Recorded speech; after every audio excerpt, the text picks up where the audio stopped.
मिस्र में जब सलाहुद्दीन अय्यूबी का इस्तकबाल किया गया, तो जिन बड़े लोगों ने उसका स्वागत किया, उनमें नाजी नाम का एक सिपाह सालार सबसे अहम था। अय्यूबी ने सबको गौर से देखा। उसके बाद उसके होठों पर मुस्कान और जबान पर मोहब्बत भरी बातें थीं। कुछ पुराने अफसरों ने उसे ऐसी नजरों से देखा जिनमें ताना और घमंड था। वो लोग बस उसके नाम से वाकिफ थे, या फिर इतना जानते थे कि नूरुद्दीन जंगी से उसका रिश्ता है।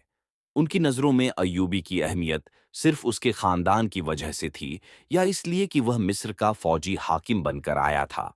इसके अलावा उन्होंने अय्यूबी की कोई कद्र न की। एक बूढ़े अफसर ने अपने पास खड़े अफसर से कहा, यह तो बच्चा है, हम इसे संभाल लेंगे। इतिहास लिखने वाले यह नहीं बता सके कि अय्यूबी ने उनकी नज़रों का मतलब समझ लिया था या नहीं। उस भीड़ में वह सचमुच एक बच्चा ही लग रहा था। लेकिन जब वह सिपाह सालार नाजी के सामने रुककर उससे हाथ मिलाने लगा, तो उसके चेहरे पर कुछ बदल गया।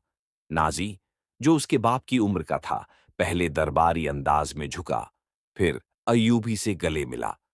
उसने अय्यूबी का माथा चूम कर कहा, मेरे खून का आखिरी कतरा भी तुम्हारी हिफाजत के लिए बह जाएगा। तुम मेरे पास जंगी और शेरकोह की अमानत हो। मेरी जान इस्लाम की इज्जत से ज्यादा कीमती नहीं है। सलाहुद्दीन अय्यूबी ने नाजी का हाथ चूमते हुए कहा, मोहतरम, अपना खून बचाकर रखिए। सलीबी लोग काली घटाओं की तरह छा रहे हैं।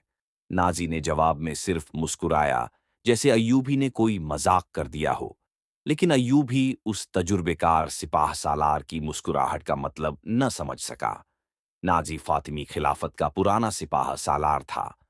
वह मिस्र की बॉडीगार्ड फौज का सरदार था, जिसकी गिनती 50,000 थी, और ये सारे सिपाही सूडान से थे। यह फौज उस जमाने के नए हथियारों से लैस थी, और नाजी इसी ताकत के सहारे मिस्र में बेताज बादशाह बना बैठा था। उस वक्त साजिशें और स्वार्थ का दौर था। इस्लामी दुनिया की एकता टूट चुकी थी।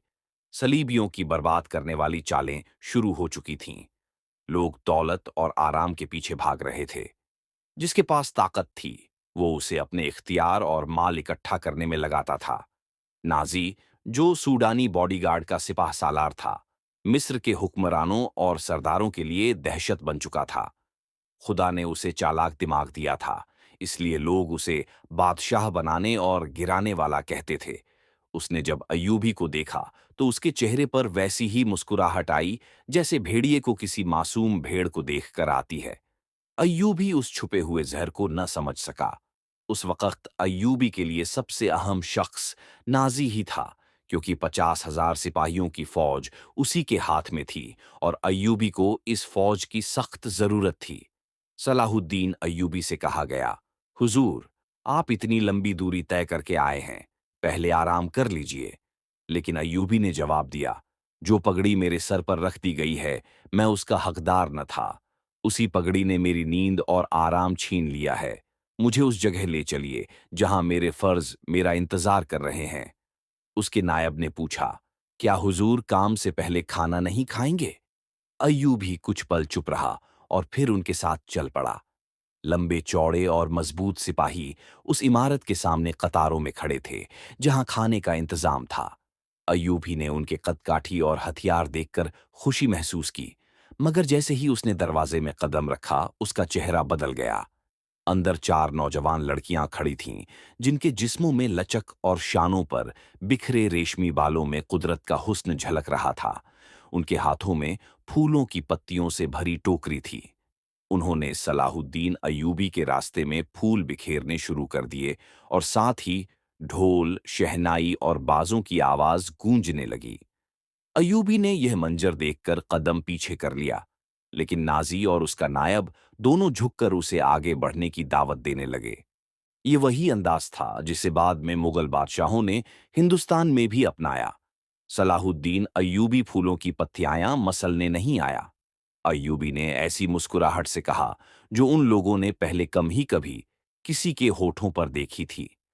हम हुजूर के रास्ते में आसमान से तारे भी नोच कर बिछा सकते हैं। नाजी ने कहा, अगर मेरी राह में कुछ बिछाना चाहते हो, तो वह एक ही चीज है जो मेरे दिल को भाती है। सलाहुद्दीन अय्यूबी ने कहा, आप हुक्म दें। नायब ने कहा, वह कौन सी चीज है जो हुजूर के दिल को भाती है? सलीबियों की लाशें। सलाहुद्दीन अय्यूबी ने मुस्कुराकर कहा, मगर फौरन ही उसकी मुस्कुराहट गायब हो गई। उसकी आंखों से शोले निकलने लगे।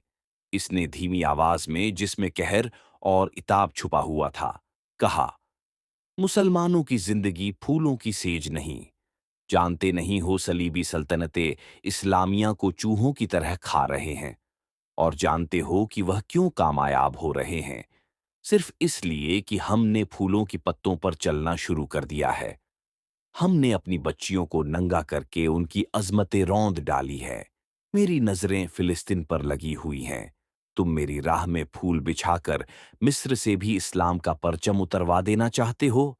उसने सबको एक नजर देखा और दबदबे से कहा, उठा लो यह फूल मेरे रास्ते से।